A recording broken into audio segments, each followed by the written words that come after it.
vamos aqui ao próximo assunto. Vamos tratar agora do pedido de abertura de inquérito da oposição sobre a primeira-dama, Janja da Silva, em agendas presidenciais. Na semana passada, acompanhada de ministros, Janja visitou cidades afetadas pelas chuvas no Rio Grande do Sul. A oposição partiu para a ofensiva de duas formas e protocolou um pedido de abertura de inquérito na PGR contra a Janja. Em outra frente, o PL de Jair Bolsonaro decidiu enviar ofício para a Casa Civil solicitando acesso aos gastos desde o início do ano de agendas oficiais da primeira-dama. A CNN procurou a assessoria da primeira-dama e aguarda o retorno. O debate começa com José Eduardo Cardoso. A primeira-dama, Janja, não foi eleita e está assumindo algumas agendas presidenciais. Ela está extrapolando o cargo? Evidentemente não. Primeiro que não é um cargo de primeira-dama. Ela exerce a atividade política que o presidente e ela resolvem que deva ser exercida. Janja não assinou decretos, Janja não praticou atos jurídicos, portanto não há nenhuma usurpação de função pública. Aliás, é curiosa essa colocação da oposição. A primeira-dama, Michele Bolsonaro, discursou do parlatório no ato da posse de Jair Bolsonaro. Um espaço reservado ao presidente da República. Isso não foi usurpação de função pública. O presidente, ele defere delegações políticas a quem quer. Pode dar a mim, pode dar ao Caio, se ele achasse que fosse o caso, a quem ele quiser. Ora, como ele tem uma afinidade óbvia com a primeira-dama, que é uma militante política, ela vai fazer visitas às cidades junto com o ministro. Onde está a usurpação da função presidencial? Não há nenhuma nesse caso. Ou seja, ela não exerceu função presidencial. Ela estava em ação de representação que qualquer um pode ter quando é estritamente política. Ou seja, eu tenho primeiras damas que têm estilos diferentes de cada pessoa. Dona Marisa tinha um estilo, Janja tem outro, Michele Bolsonaro tem outro. Michele Bolsonaro, por exemplo, discursou em eventos da Caixa Econômica Federal, no momento em que o presidente era acusado de assédio, pedindo, em nome, claro, seu, que fosse desenvolvido programas para evitar isto. Há alguma usurpação nisso, da primeira-dama fazer discursos públicos? Não. Ninguém questionou isso. Então, portanto, essa ação da primeira-dama Janja em fazer visitas meramente políticas não trata de propriamente nenhum tipo de usurpação de função presidencial. Qualquer um poderia ser delegado, ter essa delegação do presidente da República para que pudesse fazer. Caio Coppola, eu faço o mesmo questionamento. A primeira-dama está extrapolando as funções? Dessa vez eu vou concordar com o Zé Eduardo Cardoso, até porque, como foi bem colocado aqui, o cargo de primeira-dama não é um cargo político, ele é um cargo, atribui-se, né, essa expressão, é um cargo de natureza social. E é evidente que ela não responde pelo governo, embora ela se beneficie dele politicamente, mas é uma linha muito tênue.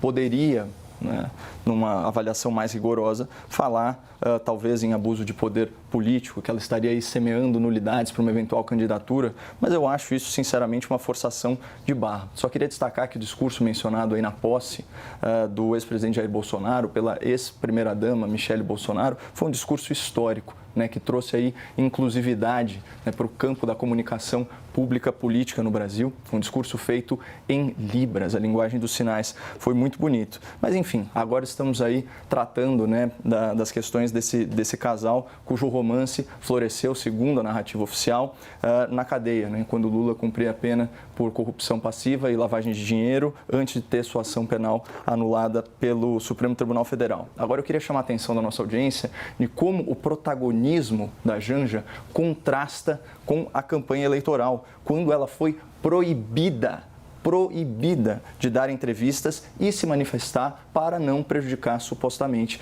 a candidatura, né, do seu agora marido, Lula da Silva. Né? Então não é uma avaliação minha, trago aqui a manchete do Metrópolis, agosto de 2022. Janja é orientada a não falar com a imprensa durante a campanha. Temor de assessores de Lula é de que declarações da esposa dele sejam utilizadas por opositores para atacar o ex-presidente. De fato, Janja só se manifestou publicamente, só falou à TV em novembro de 2022. Sinceramente, eu acho uma das posturas mais sexistas e machistas que eu já vi, né, numa campanha eleitoral. Agora, Caio, a oposição reclama que o governo usa canais oficiais para promover Janja. Essas críticas têm fundamento? Sim, elas têm fundamento e aqui a gente dá aso a essa interpretação de que pode haver abuso de poder político caso Janja venha se candidatar num segundo momento. Agora, o mais importante de tudo isso é destacar que todo esse esforço do Partido dos Trabalhadores, do governo Lula, em promover a Janja, não está surtindo efeito, Leandro. Vejam só aqui, manchete do Poder 360 de hoje, 2 de outubro. Entre quem conhece Janja, só 22% acham sua atuação positiva.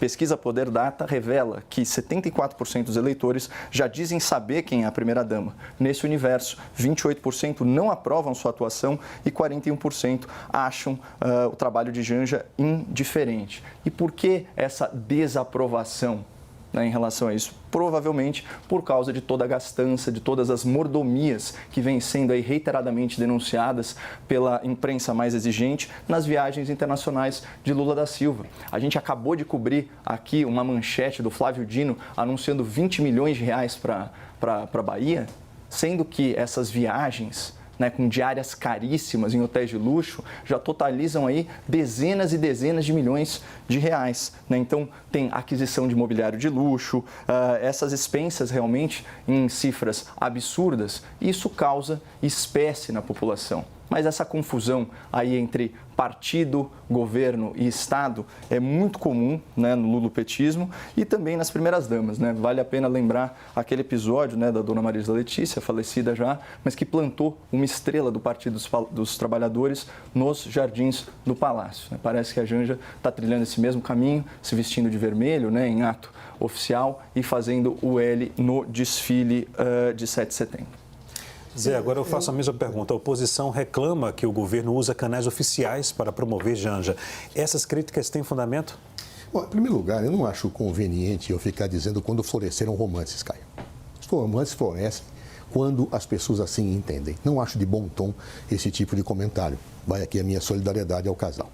Segundo ponto, também não me parece que eu acompanhei a campanha de Lula. Não houve uma lei de silêncio para Janja. Ao contrário, ela estava bem ativa na campanha, organizou vários atos. É claro que qualquer campanha diz quem deve ser os seus respectivos porta-vozes. Agora, não houve, a campanha feita por Lula teve a presença direta, militante e contundente da senhora Janja. Claro, até pelo estilo dela. Eu acompanhei várias vezes, inclusive, ela falar em atos públicos. Não me parece também que isso seja absolutamente correto.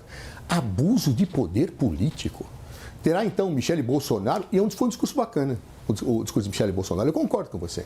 Muito bacana. Acho que foi o único ato que eu considero bom do governo Bolsonaro. Foi muito bonito ele ter feito aquilo, claro. E aquilo foi abuso de poder político? Nenhum. Como também não foi o discurso que ela fez na Caixa Econômica, como nenhum outro, até porque a tipificação de abuso do poder político, Caio, acontece num certo momento que a lei prevê. O fato de que efetivamente ela possa estar fazendo visitas equivale ao que outras primeiras-damas, como Michele Bolsonaro, fizeram. Isso não é abusar de poder político, fazer visitas políticas, como não é abusar do poder político, subir no parlatório para fazer um discurso em Libras. Ou seja, onde está a imoralidade disso? Absolutamente nenhuma. Absolutamente nenhuma. E no que se refere à dona Marisa, fica aqui a minha homenagem sincera. Eu acho que é uma pessoa que merece todo o nosso respeito, uma pessoa já falecida, e que, independentemente de se concordar ou não com a crença dela, com a